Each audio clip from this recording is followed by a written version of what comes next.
ખાસ કરીને કોંગ્રેસ પાર્ટી લોકશાહી ધરાવતી પાર્ટી છે અને કોંગ્રેસની અંદર કોઈ પણ ઘર હોય ત્યાં પણ ક્યાંક વિચારભેદ રહેતા હોય છે, બધી પાર્ટીઓમાં રહેતા હોય છે। પણ આપે જે મને વાત કરી ઇન્દ્રેલભાઈની, તો ઇન્દ્રેલભાઈ અમારા રાજકોટના પૂર્વ ધારાસભ્ય પણ છે, પ્રદેશના નેતા પણ છે, રાજકોટ શહેરના ડેપ્યુટી મેયર અને સ્ટેન્ડિંગ કમિટીના ચેરમેન પણ છે, સિનિયર આગેવાન છે અમારા ઇન્દ્રેલભાઈ કે અમારી પોલિટિકલી અફેર્સ કમિટીની, એટલે એમાં બધા સિનિયરો આવી જાય, માત્ર ઇન્દ્રેલભાઈ નહીં, જેટલા પોલિટિકલી અફેર્સ કમિટીના સિનિયર આગેવાનો રાજકોટ શહેર કોંગ્રેસના છે એ બધાને સમન્વયથી હું રાજકોટ શહેર કોંગ્રેસના જે કાર્યક્રમો આપું છું બધાને સાથે રાખીને આપું છું। અને આપે જે કોર્પોરેટરની વાત કરી એ કોઈ પણ સંજોગે જે પાર્ટીના પ્લેટફોર્મ ઉપર જે વાત કરવાની હોય એ ચોથી જાગીરની સામે જો વાત થતી હોય તો ગંભીરતાથી આની રાજકોટના શહેર પ્રમુખ તરીકે હું એમની નોંધ લઈશ અને એમને જે વર્તન કર્યું છે અને જે મેસેજ દીધો છે એ મેસેજ ઉપર અમે પગલા પણ આવનારા દિવસોમાં લેશું। હવે પ્રવીણભાઈએ મન બનાવી લીધું હશે, કદાચ કોઈ સારા લોકો સાથે બેઠક ઉઠક થઈ ગઈ હશે એટલે કદાચ આવી વાત કરતા હશે। અને હું આપના માધ્યમથી કહેવા માંગુ છું કે પ્રવીણભાઈ સોરાણીને 3 ટર્મ કોંગ્રેસ પાર્ટીએ ટિકિટ આપી છે, કોર્પોરેટર ચૂંટાણા છે, વિરોધ પક્ષના નેતા બનાવ્યા છે, પાર્ટીએ જે કઈ પાર્ટીના પ્લેટફોર્મ ઉપર એમને અપાતું હોય બધું આપ્યું છે।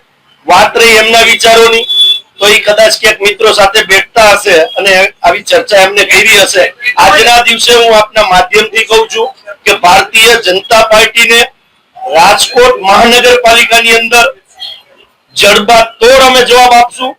0 સીટ છે એ કદાચ પ્રવીણભાઈને સપનું આવ્યું હશે પણ આવનારા દિવસોમાં સારું સપનું પણ એને આવશે એ પણ આપને ખાતરી બની શકે કે ભારતીય જનતા પાર્ટીના મિત્રો સાથે એમની ઉઠક બેઠક થઈ હોય ને ક્યાંય આવી ભારતીય જનતા પાર્ટીના લોકો આવી વાત કરતા હોય કે 0 સીટ આવશે।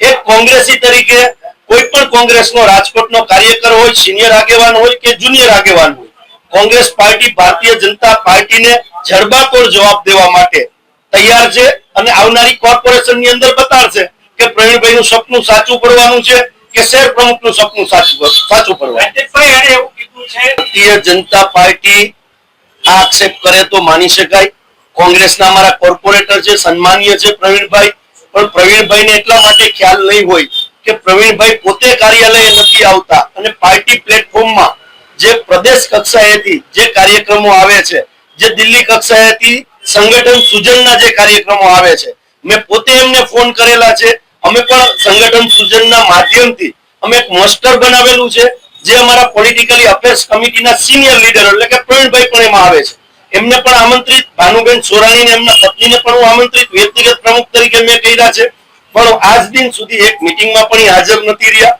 વાત રહી કાર્ય એ એમનો વ્યક્તિગત પ્રશ્ન છે।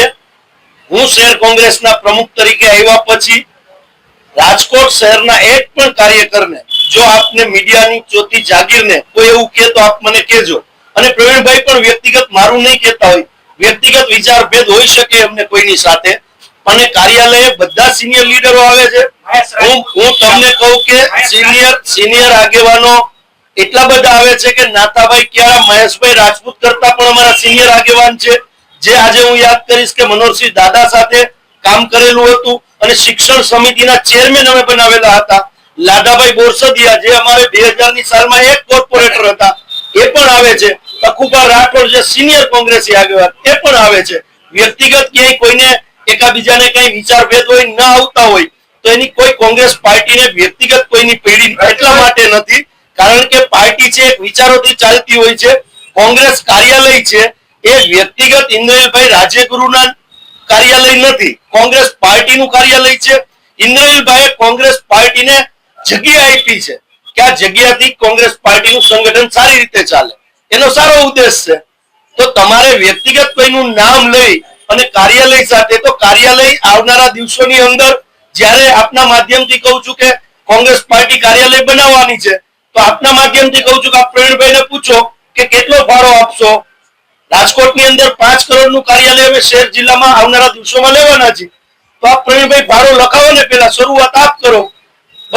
એટલે આપણે તાત્કાલિક દિવસોમાં ફેરવી નાખીએ. માત્ર વાતો કરવાથી અને પાર્ટીની ઇમેજને ખરડવાનું જે કામ કર્યું છે, કાર્યકર હોય, આગેવાન હોય કે સિનિયર આગેવાન હોય, પાર્ટીની ડિસિપ્લિન બહાર જશે, એના ઉપર પગલા 100% ચોક્કસ પગલા લેવામાં આવશે. સંગઠન સૂજનના અભિયાનથી જે પાર્ટી સંગઠન ઉપર જે ભાર આપી રહી છે, આવનારા દિવસોમાં આપને પણ જાણ કરવામાં આવશે શું પગલા લેવામાં આવે. ચોક્કસ પગલા લેવામાં આવશે. આજની તારીખે કોંગ્રેસ છે કોઈ આપતા નથી એવું નથી. કોંગ્રેસ પાર્ટી જે રીતે અત્યારે ચાલી રહી છે, બધા આગેવાનો, વ્યક્તિગત હું કોઈના નામ નથી લેતો, સિનિયર આગેવાનો, જુનિયર આગેવાનો બધાએ ભારો લખાયો છે. નથી આપતા એવી વાત જ નથી.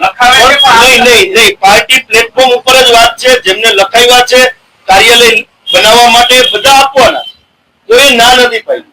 પણ શહેર અને જિલ્લાનું બંને કાર્યાલય સાથે બનાવવાનું છે.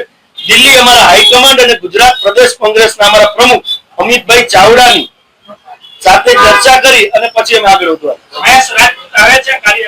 મહેશભાઈ નહીં આવતા એનો વ્યક્તિગત પ્રશ્ન હશે. બે લોકોને લઈને કોઈ કાર્યાલય બંધ ન કરી શકાય. એમનો ક્યાંક ને ક્યાંક આંતરિક વિચારમાં ક્યાંક પ્રોબ્લેમ હશે.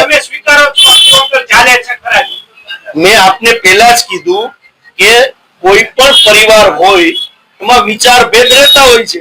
હવે એક બે જણાને લઈને કઈ પાર્ટી છે, પાર્ટીમાં રાજકોટ શહેરની અંદર હજારો કાર્યકરો છે. પોલિટિકલી અફેર્સ કમિટીની અંદર 32 લોકો છે, 32 સિનિયર આગેવાનો છે. એમાં માત્ર એક વ્યક્તિને લઈને આપણે આ ચર્ચા કરીએ એને બહુ ગંભીરતાથી એટલા માટે નથી લેતો કે એ ક્યાંક ને ક્યાંક પોતાના વ્યક્તિગત વિચારોની લડાઈ છે. કોંગ્રેસ પાર્ટીના એકજૂટ થઈ મહેશભાઈ આવે છે અને તમામ આગેવાનો આવે છે. એટલે